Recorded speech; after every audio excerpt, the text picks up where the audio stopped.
एक वक्त था, वो छोटा सा बच्चा अर्तगल हुआ करता था, जिसे मैं सफ तोड़ने पर सजा दिया करता था। मगर अब बड़ा हो गया है और किसी की भी नहीं सुनता है वो अर्तगल। मुझसे अगर काम लेना चाहते हैं तो शराइत पर नजरसानी करना बेहतर रहेगा।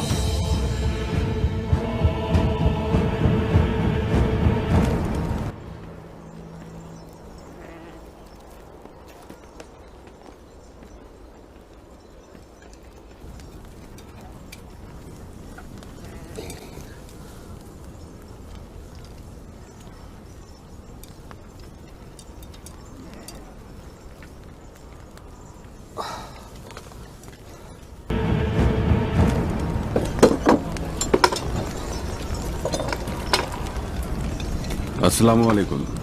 वालेकुम अस्सलाम सरदार, खुश आमदीद।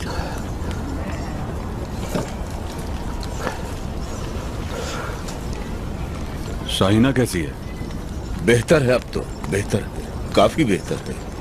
ताजा लस्सी बनाई है, कहीं तो दूं।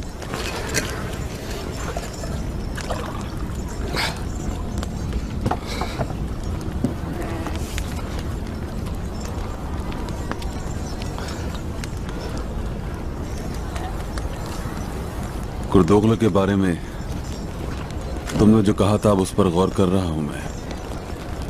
मेरे आका, मैंने तो उसके खिलाफ बोलते हुए सोचा था कभी इस मामले पर कोई भी बात नहीं करूंगा, कभी नहीं करूंगा। मैंने भी वहम समझकर छोड़ दिया था, लेकिन जरगे में उसकी कही हुई बातें बाज़ औक़ात सही भी होती हैं।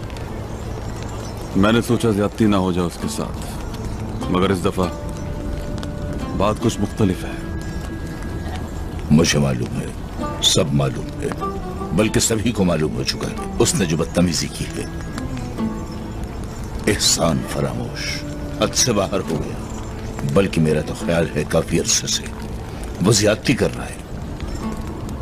फिर पिछले कुछ अरसे में जो लोग शहीद हुए हैं, उनके लवाहिकीन को भी मिला लिया है उसने अपने साथ। कबीले के नौजवान तो शायद मायूस होते जा रहे हैं अब मुझसे। ऐसा नहीं है आका, कितनों को मैं जानता हूँ आपकी एक पुकार पर जानो माल निसार कर देंगे आप पर। बहुत से ऐसे हैं जो इंतजार में हैं कि आप उन्हें बुलाएं कभी, और कबीले के हालात पर आपस में गुफ्तगू भी करते रहते हैं। वैसे इन हालात से मुझे एक शख्स याद आता है। वो कौन? शहनाज कबाब। वो भी ऐसे मुश्किल हालात में तरह तरह के मामले उठाकर कबीले वालों को आपके खिलाफ उकसाता रहता था, ताकि कोई मौका हाथ लगे तो सरदारी पर कब्जा कर ले। कम बर्दाश्त नहीं किया था उसे आपने भी और लोगों ने भी। ये देखें,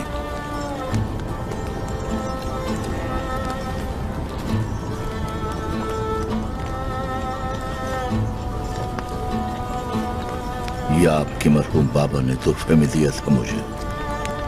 लगता है फिर इसे कमर से बांधने का वक्त आ गया है। मैं जंग वंग के ख्याल से नहीं कह रहा सरदार, गद्दारों का खदशा है मुझे।